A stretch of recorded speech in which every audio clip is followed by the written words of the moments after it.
கர்த்தருடைய நாம மகிமைப்படுவதாக.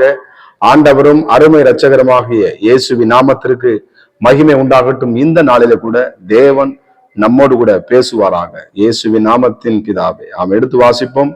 அப்போஸ்தலர் நடவடிக்கைகள் 27ஆம் அதிகாரம், அதுல 34ஆம் வசனம் கூட வாசிப்போம். 27:34. ஆகையால் போஜனம் பண்ணும்படி உங்களை வேண்டிக் கொள்கிறேன், நீங்கள் தப்பி பிழைப்பதற்கு அது உதவியா இருக்கும்.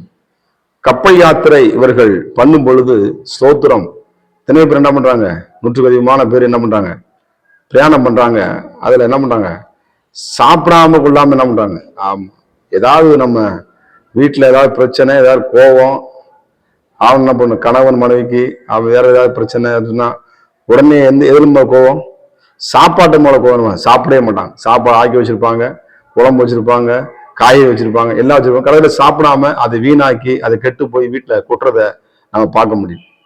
அதில் விவண்டாதமான பேச்சுகள், பிடிவாதங்கள். ஸ்தோத்திரம், நான் சாப்பிட மாட்டேன், ஆனா போஜனம் பண்ணும்படி அப்போஸ்தலனாகிய பவுல். எனக்கு அருமையான தேவனுடைய பிள்ளைகளே, உங்க சரீரம் நல்லா இருப்பதற்கு உங்க சரீரத்தை நீங்க என்ன பண்ணணும்? கவனிக்கணும். சில பேர் சரீரத்தை கவனிக்காம சில பேர் கண்ணாவலான்னு சாப்பிடுறோம், அது வேற.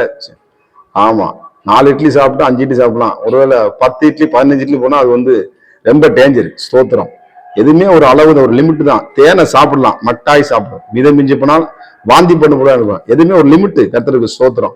எனக்கு அருமையான தேவனுடைய பிள்ளைகள் போஜனம் பண்ணும்படி என்ன பண்றாரு இந்த இடத்துல? அப்ப போஜனம் பண்ணா இப்ப சரீரத்துக்கு பலனா இருக்கப்போ நம்ம ஒரு வேலை செய்யணும்.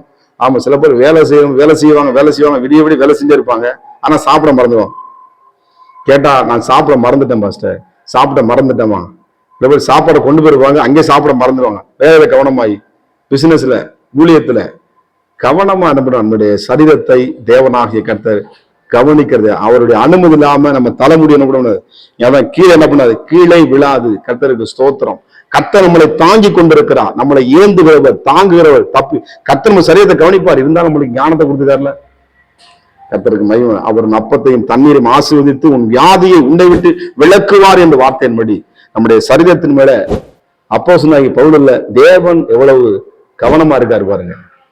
எலியா சூரச்சேரியில போய் சாப்பிட மாட்டேன்னு சொல்லி என்ன பண்றாப்புல, போய் படுத்துக்கிறாப்புல. தட்டி எழுப்பி அப்பத்தை கொடுத்து, இந்த காலத்துல சட்டி சீட்டியா சோறு, அந்த காலத்துல பாத்தீங்கன்னா நம்ம சட்டி சீட்டியா சோறு செய்யறத கம்மியா சாப்பிட்டு காய்கறி அதிகமா சாப்பிடலாம். அதை விட்டு சோறை மட்டும் அதிகமா தின்னுட்டு காய்கறியை, சில பேர் காய்கறி எடுக்கிறதே கிடையாது. சில பேர் காய்கறியை கண்டாலே அலர்ஜி. அப்படி இருக்கக்கூடாது. காய்கறியை நல்லா சாப்பிடணும். நல்ல காய்கறிகளை தேவன் படைச்சு கொடுத்துருக்காரு. எத்தனையோ காய்கறிகளை படைச்சு கொடுத்து நல்லா வாங்கி என்ன பண்ணுவோம், ஏதாவது மட்டன் சிக்கன் அதெல்லாம் வாங்கி சாப்பிடுறது, அது சாப்பிடலாம் தான். ஆனா அதை விட காய்கறிகள் அதிகமா சாப்பிட்றது நம்முடைய சரீரத்துக்கு ரொம்ப மிகவும் நல்ல கருத்து. அதே மாதிரி நம்முடைய ஆவிக்குரியதிலும் நம்ம என்ன பண்ணுவோம், ஆண்டவரோடு கூட நம்ம என்ன பண்ணுவோம், அது எப்படி போஜனம். அதே மாதிரி நம்முடைய வாழ்க்கை தேவையான ஜெபம், வேத வாசிப்பு, பரிசுத்தம், பாவ அறிக்கை, சோதனை, அன்றாட தேவனுடைய அந்த சரியா என்ன பண்ண தேவ ராஜ்யத்தை பின்பற்றுகிறது. தேவனுடைய காரியம் தேவனுக்குரிய தேவனுக்கு நம்ம செலுத்தணும். கர்த்தருக்கு மகிமை உண்டா. எனக்கு அருமையான தேவனுடைய பிள்ளைகளை இந்த இடத்துல ஆண்டவர் ஆகையால் போஜனம் பண்ணும்படி அவங்களை வேண்டிக் கொள்கிற. அப்ப கட்டாயப்படுத்தணும்னா சில பிள்ளைங்க சாப்பாடு, ஆமா சாப்பிட ஊட்டுவாங்க பாத்தீங்களா, ஆமா ஊட்டுவாங்க, வச்சு வாயில வச்சு திணிப்பாங்க. சில பேர் ஆமா வயிறு ஃபுல்லா இருக்கு, மறுபடியும் திரிஞ்சுக்கிட்டு இருப்பாங்க. அது ஃபுல்லா என்ன பண்ணா, அந்த சாப்பாடை சாப்பிட்டது மறுபடியும் வாந்தி பண்ணுவோம்.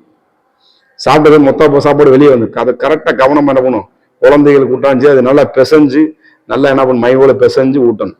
கர்த்தருக்கு சோதனம். அது மாதிரி சாப்பாடுல கல் இருக்கா, அரிசியில கல் இருக்கா, பருவ பார்த்து பண்ணி ஏதாவது படிச்சோம். சில அரிசிக்கு அப்படியே கழுவாம போட்டக்கூடாது. நல்லா 2-3 கை என்ன பண்ணலாம், ஏன்னா நிறைய கெமிக்கல் கலந்துதான். அதனால எல்லா பொருளும் எந்த பொருள் இருந்தாலும் கழுவி சுத்தமா என்ன பண்ணுங்க, யூஸ் பண்ணுங்க. கர்த்தர் உங்களை ஆஸ்வதிக்கிற தேவனாக இருக்கு. நம்முடைய சரீரத்திலே கவனமா இருக்கிற சர்வ வல்லமையுள்ள தேவன். அதே மாதிரி ஆவியிலும் நம்ம என்ன பண்ணணும், கவனமா இருக்கணும். ஸ்தோத்திரம். உன் ஆவியை என்ன பண்ணுது, ஆவியை அவிழ்த்துப்படாதவர்கள் என்று நம்ம நிருபத்துல வாசிக்கிறோம். எனக்கு அருமையான தேவனுடைய பிள்ளைகளே, இந்த சரீரத்தையும் கவனிக்கணும். ஆவிக்குரியதில் வளரும் பொழுது கர்த்தர் நம்ம என்ன பண்ணுவாரு, ஆஸ்வதித்து ஞானத்தை கொடுத்து பலப்படுற தேவனாக நம்மளை கரை சேர்க்க நமக்கு என்ன பண்ணும், இந்த பலன் வேணும். இன்னும் நீங்க பூமியில நீங்க நிறைய நாள் ஆசுவதமா வாழணும். நீங்க வாழ்ந்துருக்கணும். கர்த்தருக்கு நீங்க தேவை.